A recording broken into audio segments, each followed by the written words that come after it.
Hi everybody. I wanted to make a video today in response to a commenter. His name is Batman or Bman. Um, and he asked me a question about um, it's actually a very interesting question. I'm going to read it aloud because it has a very important insight that I want to drive home for those of you that are um, coming out of narcissism. He writes, Hi Battle, I had a question. I was wondering if you can share your thoughts on do you think prolonged major depression and complex post traumatic stress disorder can mess up memory? Like there's no continuity of memory anymore, if that makes sense. Is this like the loss of object constancy? And that means a person has regressed into thinking like a narcissist because their brain and executive function have gotten really dumb. Like your brain has folded in on itself and you feel isolated and out of touch with reality. Does that make sense? Um, the thing is that, in a way, you're right, uh, because um, the narcissist is stuck in fight mode.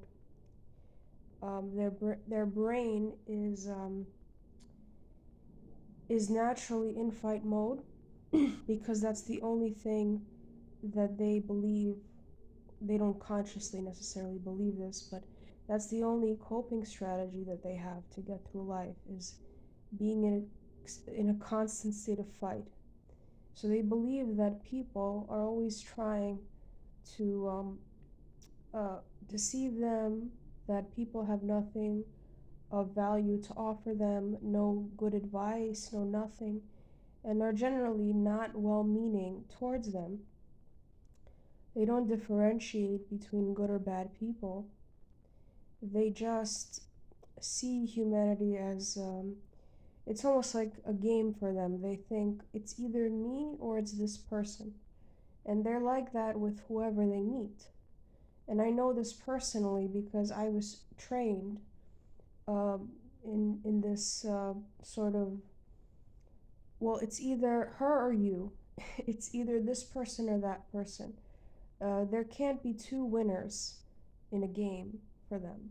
So, in other words, you cannot have a person in front of you have certain qualities that you don't have, that you desire to attain. Um, Nobody can be smarter than you if you're a narcissist because it's all about the fight, it's all about proving that you are smarter. And if you think about public figures that have NPD, like Donald Trump, that's exactly how he presents himself as an overt narcissist. He feels that everybody's dumber than him, irrespective of their qualifications.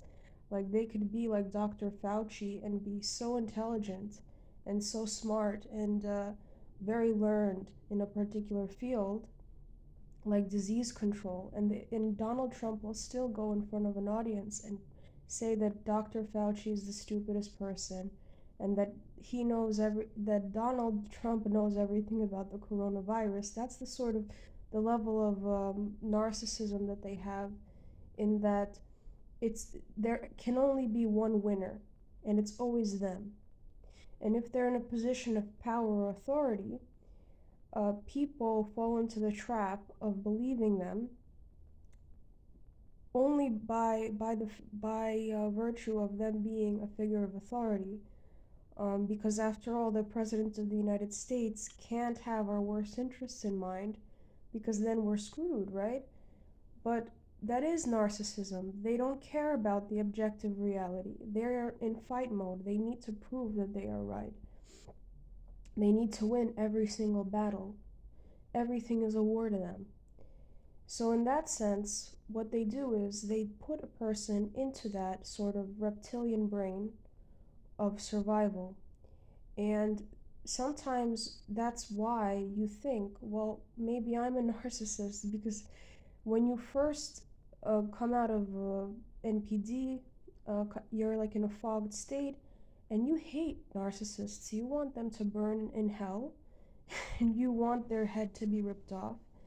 And these sort of thoughts consume you because your nervous system is within that the same domain as the narcissist is in for their entire life. This sort of survival mode that everybody, the world is Darwinian, we need to survive, you know, hold your enemies, your friends close and your enemies closer. You constantly have to be on the lookout for what people are doing or saying because everybody's out to get you. And I suffered through this as well. I was in that mode for a very long time because it's not something that you can control. Um, if you think of your nervous system, it's comprised of two main uh, zones, let's say. There's a red zone and there's a green zone. And a healthy person with a normal functioning nervous system can switch in between the two zones depending upon the context of the situation. But narcissistic abuse puts you in a perpetual state of fight, flight, freeze, or fawn. So your nervous system, either it's geared towards fawning towards the environment, meaning looking for saviors, looking for somebody to look up to, looking for somebody that will change your life forever, looking for gurus, etc. That's fawn.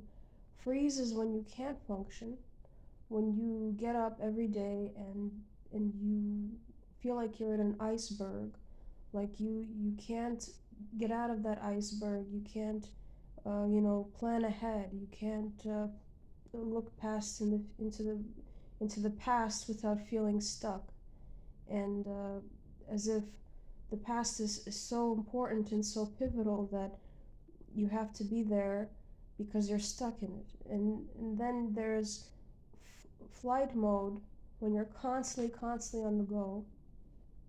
That puts you even further into the red state because you're running away from everything.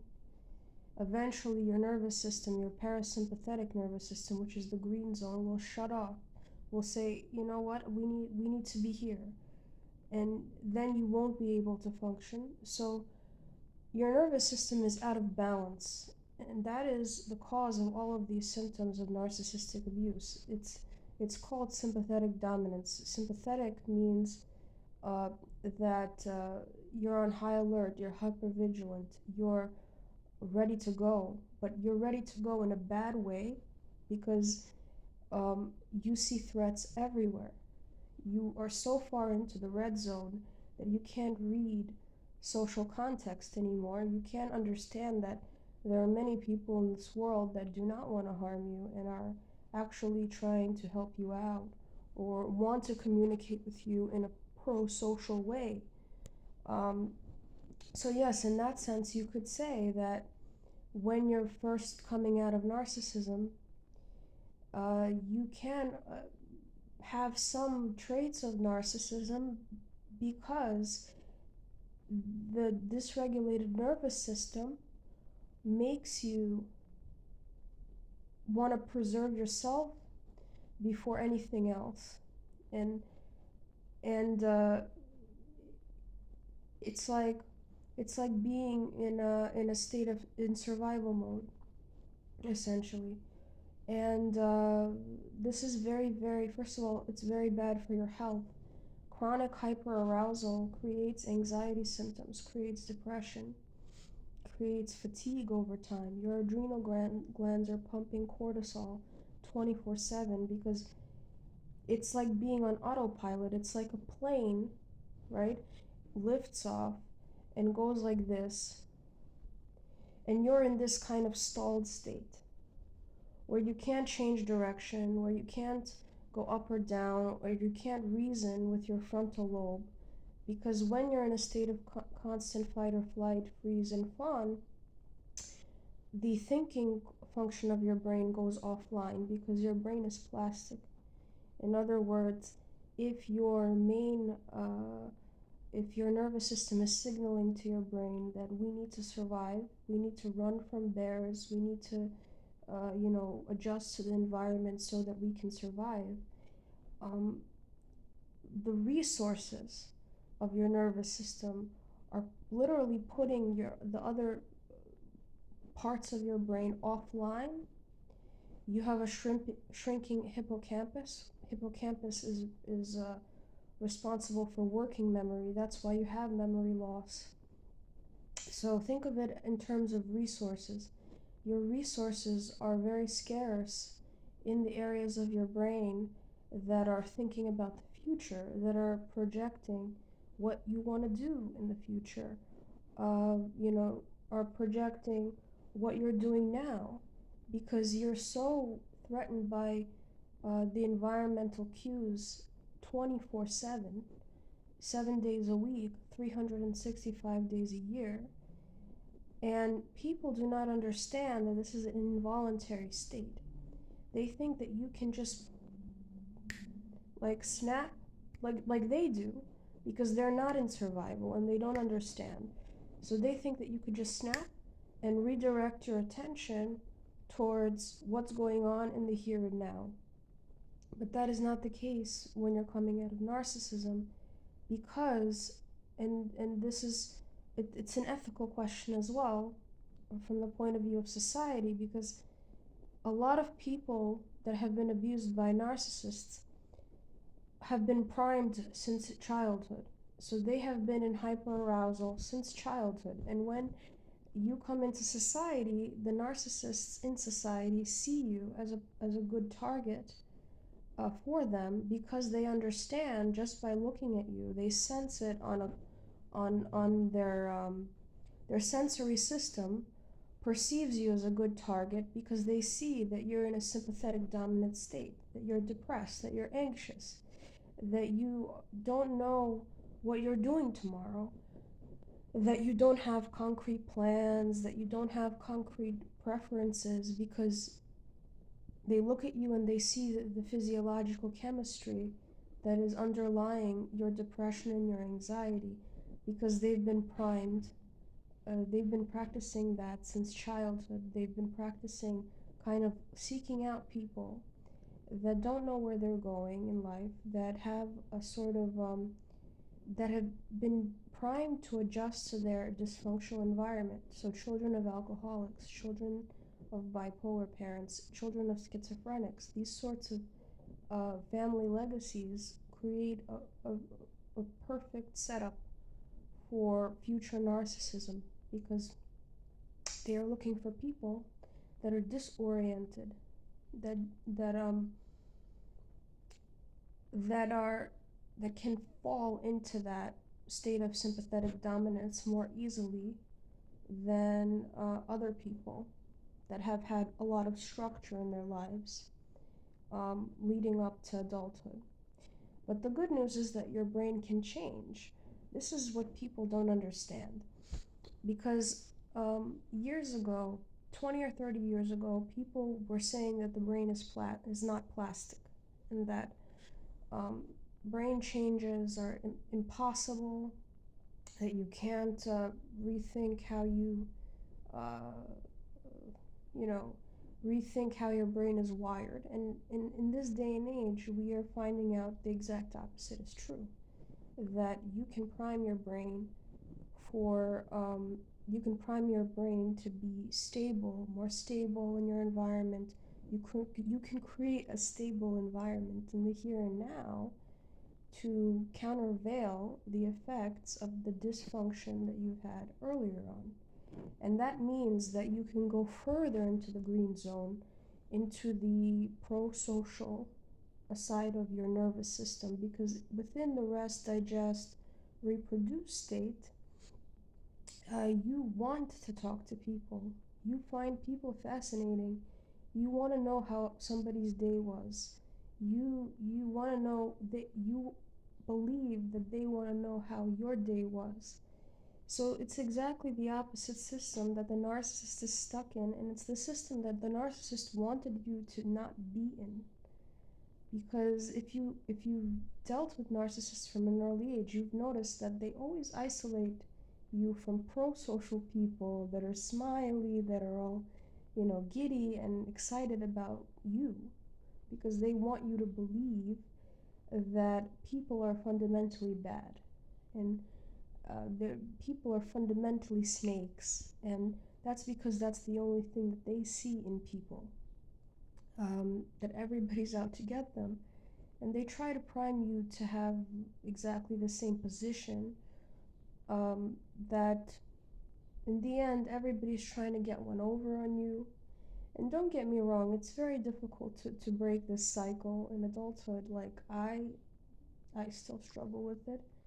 I struggle with the idea that people are well-meaning, but I've gotten to the point where I do recognize that there are more well-meaning people and less well-meaning people, that the world is full of relatively safe people and relatively dangerous people. And I realize that in order to move forward, we need to understand that.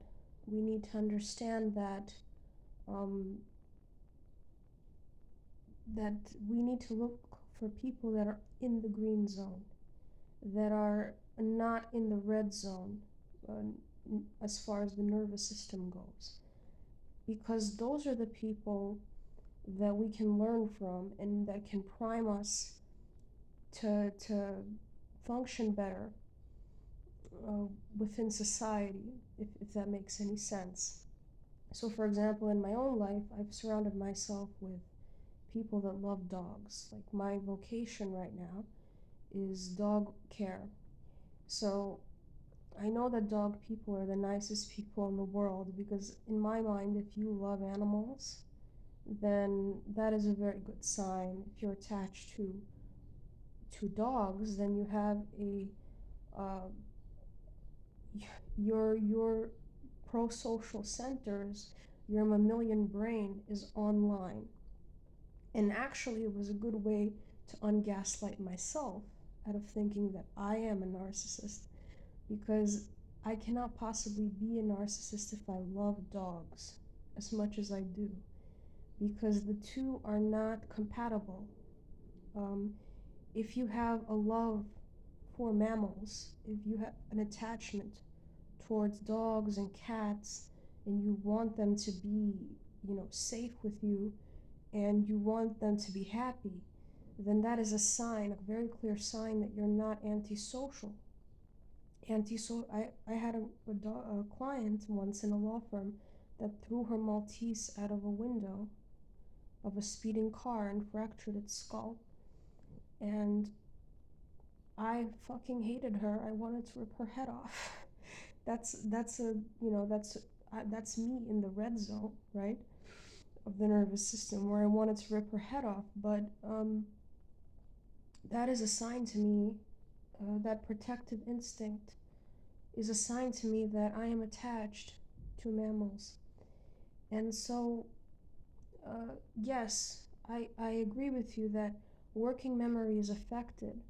Working memory is affected because your body has mobilized itself for a very long time to run away, or to fawn over, or to fight the environment.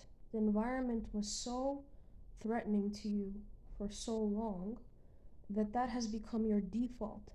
And in order for you to get better, you have to go into the opposite zone. And that, what most people don't understand, is that it has to be an intentional effort. You need to be in a safe place. You need to surround yourself with safety in order for the green zone to be activated, for the parasympathetic nervous system to take over, and for your body to understand that it's no longer in danger.